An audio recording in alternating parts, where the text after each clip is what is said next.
नमस्कार दोस्तों, आज की कहानी है अनोखा गृह प्रवेश। कहानी पसंद आए तो कहानी को लाइक और चैनल को सब्सक्राइब जरूर करें। निशा को आज भी याद है वह दिन जब वह बहू बनकर इस घर में आई थी। आज भी उस दिन को याद कर वह सिहर उठती है। किस उत्साह से डोली में बैठकर विदा हुई थी। मन का चंचल पक्षी भविष्य के अनेक रंग बिरंगे सपनों के साथ सुंदर यात्राएं कर रहा था। जीवन साथी के रूप में आकर्षक नवीन को पाकर वह फूली नहीं समा रही थी। ससुराल भी शहर का जाना माना परिवार था। वह खुद को कम भाग्यशाली नहीं समझ रही थी। उसके पास सचमुच उस दिन जमीन पर नहीं थे। आधे घंटे की दूरी थी मैके से ससुराल की, पर नवीन ने बताया वे दोनों पहले होटल जाएंगे। दिन भर वहां बिताकर शाम के मुहूर्त के हिसाब से घर प्रवेश होगा। निशा की खुशी अपने चरम पर थी। मतलब शुरू के हुए खास चंद घंटे सिर्फ उन दोनों के होंगे। मन में लाख खुशियों की बरसात हो, पर बाबुल का आंगन छूटना सारी खुशियों पर हावी हो जाता है। और यही हाल था निशा का। विदाई के समय रो रो कर उसका बुरा हाल था। नवीन ने आंखों ही आंखों में उसे जता दिया, मैं हमेशा तुम्हारे साथ हूँ।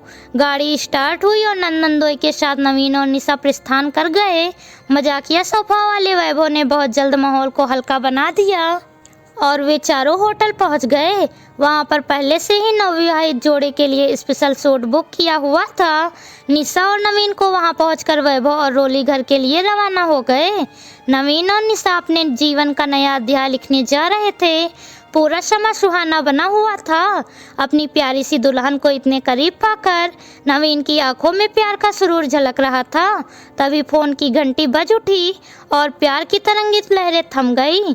नवीन ने बेमन से फोन उठाया। हेलो, हाँ हम अभी पहुँचे। पहले फोन क्यों नहीं किया? गाड़ी की ज़रूरत नहीं, टैक्सी ले लेंगे। अचानक से ये क्या हो गया? निशा जल्दी करो, हमें अभी घर चलना होगा। क्या हुआ नवीन? माँ की तबीयत अचानक बिगड़ गई। अस्पताल लेकर गए हैं तुम्हें, घर ड्रॉप कर मैं हॉस्पिटल निकल जाऊंगा। और ये क्या हो गया? रात में तो मम्मी बिल्कुल ठीक थी। क्षण भर में पूरा माहौल बदल गया। खुशी और उमंग की जगह बेबसी और दुख का वातावरण बन गया। दोनों टैक्सी लेकर घर पहुंचे। घर चमक रहा था। आज सबकी उपस्थिति के बावजूद वीरान लग रहा था। अभी तक लाइटें और फूलमाला की सजावटें वैसे ही थी, पर सब तरफ एक मनहूसियत पसर गई थी। विमला जी ने इतने उत्साह से इकलौते बेटे की शादी की थी। किसी तरह ब्याह तो हो गया, परंतु बहु आगमन के वक्त वो स्वयं उपस्थित नहीं थी। बहुत ही सादे तरीके से निशा ने गृह प्रवेश किया। बुआ चाची मौसी ने उसे परीक्षा और घर के अंदर ले आई। किसी ने कुछ कहा नहीं, परंतु दबी जबान में सभी निशा को ही अपशकुनी कह रहे थे। तभी छोटी नंद रोली और बड़ी नंद गौरी ने आकर सबको शांत कराया और बताया कि मम्मी अभी भी आईसीयू में हैं। एक बार फिर सन्नाटा छा गया।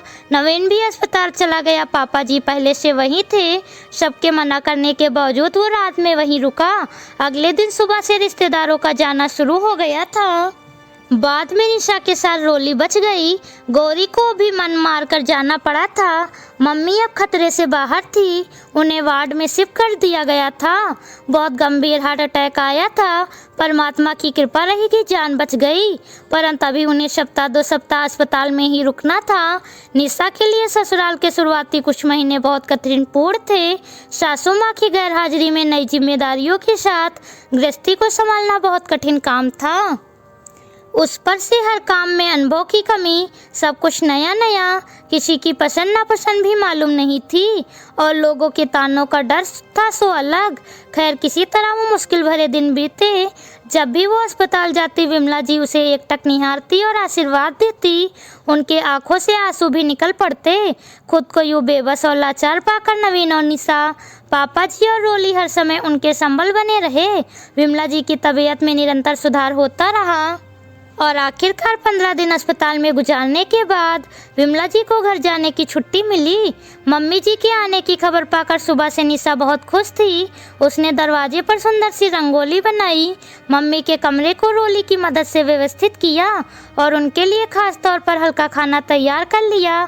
शादी की भागम भाग के दौरान उन्होंने पूरा घर अस्त व्यस्त हो गया था, परंतु सुगढ़ निशा ने पूरी मुस्तैदी से सब कुछ संभाल लिया था। विमला जी घर आकर आश्चर्यचकित थी। आज एक अनोखा गृह प्रवेश था। बहू घर की दोहरी पर खड़ी होकर सासू माँ का स्वागत कर रही थी। विमला जी ने घर के अंदर कदम रखा और निशा का चेहरा चमक उठा। मम्मी, मैं आपको बहुत मिस कर रही थी। आपको कोई काम नहीं करना है, आप बस हमारे साथ रहिए। इच्छाओं के बिना हम सब बिखर गए थे।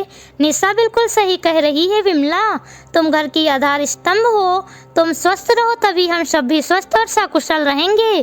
पर इतना जरूर कहूँगा कि निशा ने सब कुछ बहुत अच्छे से संभाल लिया। नवीन के पापा ने कहा, अरे भाई, कोई मेरी भी तो तारीफ कर दो।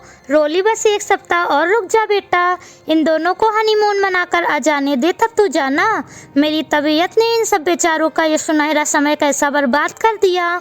बात तो तुम्हारी सही है, पर भैया अगर जेब ढीली करे तो मैं वैभव से बात कर लूँगी। रोली ने हंसते हुए कहा। सभी हंसने लगे। बहुत दिनों बाद घर में एक बार फिर पहले जैसी चहल पहल हो गई थी।